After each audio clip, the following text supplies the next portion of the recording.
Hello friends, नमस्कार। फिर स्वागत करेंगे आपके अपने यूट्यूब चैनल पे। तो दोस्तों, आज के वीडियो में हम एसएससी जीडी, ठीक है, कांस्टेबल 2024 का जो एग्ज़ाम होगा और बिहार एसएससी जो इंटर लेवल का एग्ज़ाम होगा 2024 में, ठीक है, इसके लिए हम लेके आए हैं स्टैटिक जीके की क्लास को। तो दोस्तों, वीडियो आपको पसंद आए तो वीडियो को लाइक करिएगा, कमेंट करिएगा और शेयर करिएगा और ज़्यादा से ज़्यादा सब्सक्राइब करिएगा। तो चलिए, क्वेश्चन को समय को ध्यान में रखते हुए स्टार्ट करेंगे। सबसे पहले क्वेश्चन से।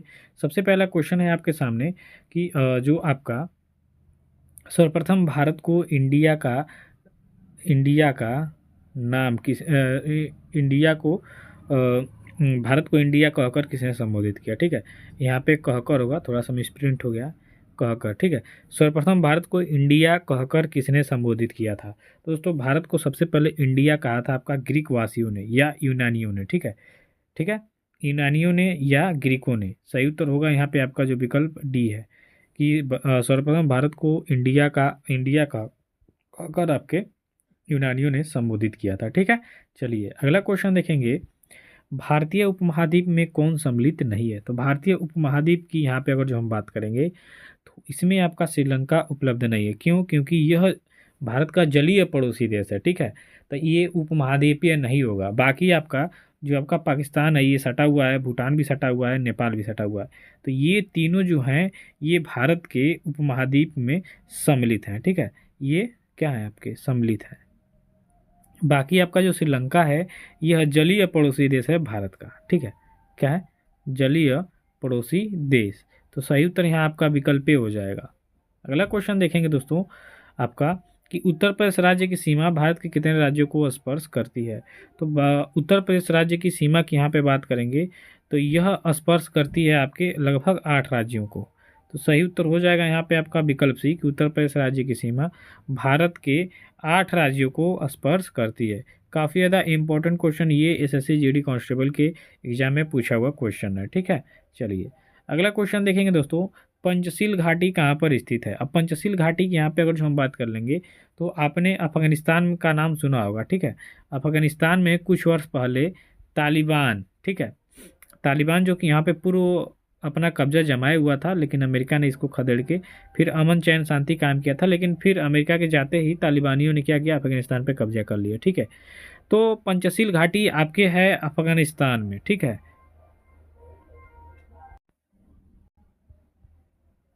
ठीक है, तो अफगानिस्तान में ये स्थित है। चलिए, अगला क्वेश्चन देखेंगे दोस्तों। अगले क्वेश्चन में है आपका कि भारत का कौन सा राज्य बांग्लादेश से तीन ओर से घिरा है? तो भारत का ऐसा कौन सा राज्य है जो बांग्लादेश के तीनों ओर से घिरा हुआ है, ठीक है। तो वो आपका राज्य है त्रिपुरा। अब त्रिपुरा देखिए, यहाँ पे सटीक दिमाग लगाइए। त्रिपुरा माने तीन, ठीक है। त्रिपुरा मतलब तीन, त्रि माने तीन।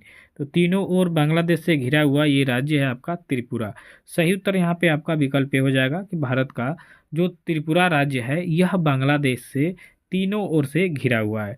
तो सही उत्तर यहाँ पे हो जाएगा आपका विकल्प ए, ठीक है। देखिए, इंपॉर्टेंट क्वेश्चन है ये, ठीक है। ये भारत के पड़ोसी देशों से जो संबंधित क्वेश्चन है वो काफ़ी ज़्यादा इंपॉर्टेंट है, उसको ध्यान दीजिएगा आप लोग। अगला क्वेश्चन है, जीवाश्म ग्रह के नाम से किसे जाना जाता है? तो दोस्तों, जीवाश्म ग्रह के नाम से जाना जाता है आपके चंद्रमा को, ठीक है। यहाँ जो चंद्रमा है इसको जीवाश्म ग्रह के नाम से जानते हैं। अब कुछ लोग कहेंगे सर ये तो उपग्रह है, तो ठीक है उपग्रह है, लेकिन इसका नाम दिया गया है जीवाश्म ग्रह, ठीक है। क्या नाम दिया गया है दोस्तों चंद्रमा को? जीवाश्म ग्रह। तो सही उत्तर यहाँ पे हो जाएगा आपका विकल्प है कि चंद्रमा को जीवाश्म ग्रह के नाम से भी जाना जाता है। तो याद रखिएगा, आपके क्वेश्चन में किसी भी एग्जाम के क्वेश्चन में आए तो आप इसे क्या कर दीजिएगा, सही करके आइएगा, ठीक है। ये ना कि पृथ्वी मंगल, कई लोग मंगल पक जाएंगे, ठीक है। तो मंगल, शनि और पृथ्वी नहीं है, ये पृथ्वी का क्या है, उपग्रह है एकमात्र, और यही जीवाश्म ग्रह के नाम से जाना जाता है। अगला क्वेश्चन है, धूमकेतु कितने वर्षों के अंतराल पर दिखाई देते हैं? तो अब धूमकेतु की बात करेंगे तो यह प्रत्येक 76 वर्ष के बाद दिखाई देते हैं, ठीक है। तो सही उत्तर इसका हो जाएगा आपका विकल्प सी कि धूमकेतु कितने वर्षों के अंतराल पर दिखाई देते हैं दोस्तों? तो ये 76 वर्ष के अंतराल पर दिखाई देते हैं। सही उत्तर यहाँ पे आपका विकल्प सी हो जाएगा। हाँ, सी हो जाएगा, 76 वर्ष।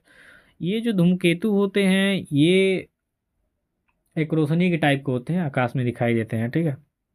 तो सही उत्तर हो जाएगा यहाँ पे आपका विकल्प सी। अगला क्वेश्चन है आपका 1930 में महात्मा गांधी ने सविनय अवज्ञा आंदोलन कहाँ से शुरू किया था। तो दोस्तों ये एक रहेगा आपका काफ़ी ज़्यादा इंपॉर्टेंट क्वेश्चन, क्योंकि महात्मा गांधी से क्वेश्चन आपके एग्जाम में देखने को मिल जाते हैं। तो 1930 में महात्मा गांधी ने सविनय अवज्ञा आंदोलन जो शुरू किया था वह आपका शुरू किया था आपके दांडी से। ठीक है, सही उत्तर यहाँ हो जाएगा आपका विकल्प दी, कि आपका 1930 में जो महात्मा गांधी ने सविनय अवज्ञा आंदोलन स्टार्ट किया था वो आपके दांडी से, दांडी जो मार्च था, नमक कानून तोड़ा गया था, ठीक है, यहाँ से स्टार्ट हुआ था। अगले क्वेश्चन की तरफ चलेंगे कि करो या मरो का जो संबंध है किस आंदोलन से है। तो करो या मरो का आंदोलन है आपके भारत छोड़ो आंदोलन से। ठीक है, अब बात करेंगे भारत छोड़ो आंदोलन की। ठीक है, भारत छोड़ो आंदोलन की अगर जो हम यहाँ पे बात करेंगे तो इसकी स्टार्टिंग हुई थी 1942 में महात्मा गांधी के द्वारा, और इसी समय महात्मा गांधी ने जो नारा दिया था करो या मरो को। ठीक है, तो क्वेश्चन में आता है करो या मरो का नारा किसने दिया था दोस्तों। तो उसका नारा दिया गया था महात्मा गांधी के द्वारा। ठीक है, कब दिया गया था, 1942 के भारत छोड़ो आंदोलन के समय। तो इतना याद रखिएगा आप। अगला क्वेश्चन देखेंगे, भारत के किस राज्य को टाइगर स्टेट कहा जाता है। काफ़ी ज़्यादा इंपॉर्टेंट चर्चित क्वेश्चन है ये। तो भारत के किस राज्य को टाइगर स्टेट कहा जाता है दोस्तों। तो कहा जाता है आपके मध्य प्रदेश को। ठीक है, मध्य प्रदेश को क्या कहा जाता है, टाइगर रिजर्व या भारत का हृदय भी इसको कहा जाता है। याद रखिएगा, आपके क्वेश्चन में अगर जो आता है कि भारत का हृदय किसे कहा जाता है तो मध्य प्रदेश को कहा जाता है, और टाइगर स्टेट किसे कहा जाता है उसको भी मध्य प्रदेश को ही कहा जाता है। तो इसका राइट आंसर हो जाएगा विकल्प बी। अगले क्वेश्चन की तरफ चलेंगे तो अगले क्वेश्चन में आपका कि जनगणना किस अनुच्छेद में वर्णित है। तो दोस्तों जनगणना की यहाँ पे अगर जो हम बात करेंगे तो जनगणना आपका वर्णित है अनुच्छेद 246 में। ठीक है, तो इसका राइट आंसर हो जाएगा आर्टिकल, ठीक है, आर्टिकल 246, यानी 246 हो जाएगा आपका 246 अनुच्छेद में जनगणना जो है वह वर्णित है। नेक्स्ट क्वेश्चन देखिए, स्वतंत्र भारत की पहली जनगणना किस वर्ष हुई थी। तो जनगणना याद रखिए सबसे पहले 1872 से स्टार्ट हुई थी। तो ये स्वतंत्र भारत की जनगणना की अगर जो हम बात करेंगे तो सबसे पहले अगर स्टार्ट देखा जाए तो 1872 में लॉर्ड मेयो के समय में हुआ था। ठीक है, सबसे पहली जनगणना।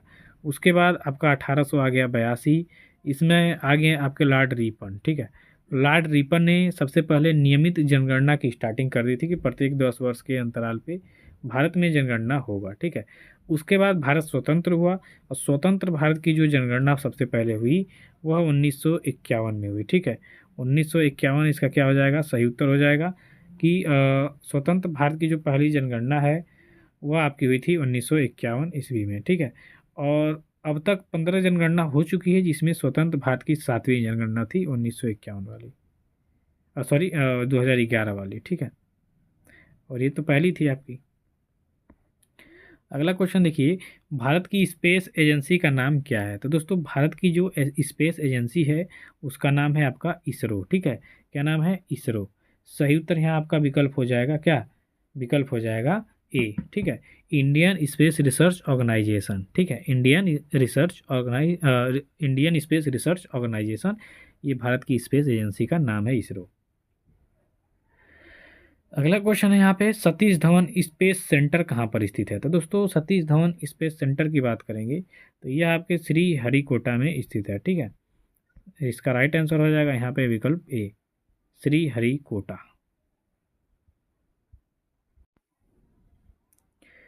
अगला क्वेश्चन है आपका कि चंद्रयान 2 को कब लॉन्च किया गया था। तो दोस्तों चंद्रयान 2 को लॉन्च किया गया था आपका, देखिए इम्पोर्टेंट क्वेश्चन है ये, थोड़ा सा लेट सवेर तो क्वेश्चन है ऐसे, लेकिन इम्पोर्टेंट है आपके लिए। तो बात करेंगे यहाँ पे कि आपका चंद्रयान 2 को कब लॉन्च किया गया। ठीक है, तो इसको लॉन्च किया गया आपका 22 जुलाई 2019 को।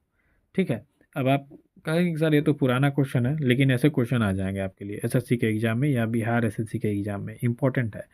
ठीक है, तो 22 जुलाई 2019 को चंद्रयान 2 को लॉन्च किया गया था। अब अगले क्वेश्चन की तरफ चलिए कि चंद्रयान 3 को कब लॉन्च किया गया। आप खुश हो जाएंगे क्योंकि ये तो लेटेस्ट क्वेश्चन है आपके करंट अफेयर का। तो चंद्रयान 3 की बात करेंगे तो 2023 में ही लॉन्च किया गया। कब लॉन्च किया गया था, तो 14 जुलाई 2023 को दोपहर में। ठीक है, तो सही उत्तर यहाँ आपका विकल्प हो जाएगा सी, कि वो तो आपका था 22 जुलाई 2019 चंद्रयान 2। चंद्रयान 3 जो चंद्रयान 2 देखिए सक्सेसफुल नहीं हुआ, लेकिन चंद्रयान 3 जो है ये सक्सेसफुल हुआ, चंद्रमा पे उतर गया और भारत चंद्रमा के दक्षिणी क्षेत्र में पहुंचने वाला आपका पहला देश बन गया। ठीक है, तो चंद्रयान 3 लॉन्च किया गया आपका 14 जुलाई 2023 को। अगला क्वेश्चन है कि राष्ट्रीय पर्यावरण अनुसंधान केंद्र कहाँ पर स्थित है। तो दोस्तों राष्ट्रीय पर्यावरण अनुसंधान केंद्र की अगर जो बात करेंगे हम लोग, तो यह आपके नागपुर में स्थित है। सही उत्तर हो जाएगा यहाँ पे आपका विकल्प डी, कि राष्ट्रीय पर्यावरण अनुसंधान केंद्र आपके नागपुर में स्थित है। अगला क्वेश्चन है कि पचे हुए भोजन का अवशोषण कहाँ पर होता है। काफ़ी ज़्यादा इंपॉर्टेंट क्वेश्चन। पचे हुए भोजन के अवशोषण जो होता है यह आपके छोटी आंत में होता है। कहाँ पे? छोटी आंत। इसका राइट आंसर हो जाएगा यहाँ पे आपका जो विकल्प बी दिया है। ठीक है, कि पचे हुए भोजन का जो अवशोषण होता है छोटी आंत में होता है। अगले क्वेश्चन को देखिए कि ग्रहों की गति का नियम प्रतिपादित किसने किया था। ये भी वेरी इंपॉर्टेंट क्वेश्चन है। तो ग्रहों के गति के नियम का प्रतिपादन किया गया था केपलर महोदय द्वारा। ठीक है, सही उत्तर यहाँ आपका हो जाएगा विकल्प सी। ठीक है, चलिए अगला क्वेश्चन देखिए, विधवा पुनर्विवाह कानून कब बना। Very important question. तो विधवा पुनर्विवाह की अगर जो हम बात करेंगे तो यह बना है आपका 1856 ईस्वी में। ठीक है, 1856 इसका क्या हो जाएगा, सही उत्तर हो जाएगा। चलिए अगला क्वेश्चन देखिए, करंट अफेयर का कितने लोगों को प्रमुख ध्यानचंद्र खेल रत्न अवार्ड 2023 से सम्मानित किया जाएगा। काफ़ी ज़्यादा इंपॉर्टेंट क्वेश्चन, ये देखने को क्वेश्चन मिल जाएगा। तो 2 लोगों को दिया जाएगा संयुक्त रूप से। अगले क्वेश्चन को देखिए, राष्ट्रीय गणित दिवस किस तिथि को मनाया जाता है। तो दोस्तों राष्ट्रीय गणित दिवस की बात करेंगे, यह मनाया जाता है आपका 24 दिसंबर को, अभी हाल ही मनाया गया है। तो राष्ट्रीय गणित दिवस 24 दिसंबर को मनाया गया। ठीक है, चलिए अगला देखिए, खेलो इंडिया यूथ गेम्स 2024 का आयोजन जनवरी 2024 के दौरान कहाँ होगा। तो ये होगा आपका तमिलनाडु में। ठीक है, सही उत्तर हो जाएगा यहाँ पे आपका विकल्प भी, तमिलनाडु में खेलो इंडिया यूथ गेम्स 2024 का आयोजन। अगला क्वेश्चन देखिए, उन्नत आरोग्य श्री योजना हाल ही में किस राज्य सरकार द्वारा शुरू की गई। तो दोस्तों उन्नत आरोग्य श्री योजना हाल ही में स्टार्ट की गई है। इसका जो राइट आंसर हो जाएगा आपका आंध्र प्रदेश हो जाएगा। ठीक है, इसके द्वारा शुरू किया गया है।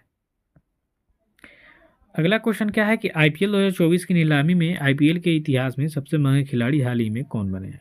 तो आईपीएल 2024 की नीलामी में 24 करोड़ में बिके हैं आपके मिचेल स्टार्क, जो कि ऑस्ट्रेलिया के प्रमुख तेज गेंदबाज हैं। ठीक है, और ऑस्ट्रेलिया के ही पैट कमिंस जो कि वहाँ के कप्तान थे, इनको भी 20 करोड़ में खरीदा गया है। ठीक है, तो दोनों ऑस्ट्रेलियाई गेंदबाज जो है काफ़ी ज़्यादा महंगे प्लेयर नीलामी के ऑक्शन में हुए आईपीएल के। ठीक है, इतिहास में। तो सही उत्तर हो जाएगा विकल्प ए। तो आज की वीडियो में बस इतना ही, मिलते हैं नेक्स्ट वीडियो में, तब तक के लिए धन्यवाद। Thank you so much.